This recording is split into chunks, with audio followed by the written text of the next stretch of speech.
it's funny because you listen to what the New York Times say or CNN or whatever, and they say that Russia has imperial ambition. Now, today's Russia. And then they say that, Russia is using, what's the phrase, Russian-backed separatists. Okay, hold on a second. What about everything that's happening in Hong Kong? What about the Uyghurs, the 5,000 Uyghurs that are in Syria from the Turkmenistan party, which the Trump administration delisted as a terrorist organization? And what about Taiwan? What about Tibet? It's funny because the Americans never had a problem with these issues until a few years ago. So when you had Hillary Clinton in China giving that speech where she's begging them for money, they looked the other way, right? They had no problem with what's happening in Tibet, all these things that I just listed, Xinjiang, the Uyghurs, Tibet, Hong Kong, Taiwan.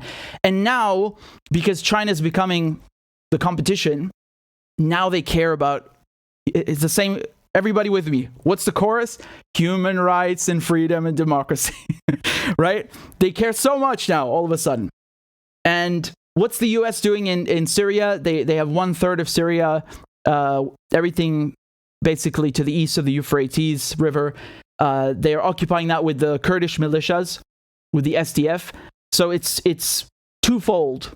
Number one, to steal the oil from Syria, and number two, to threaten Damascus with separatism, right? That, we are backing the Kurds when it suits us, right? In 2019, they threw them under the bus.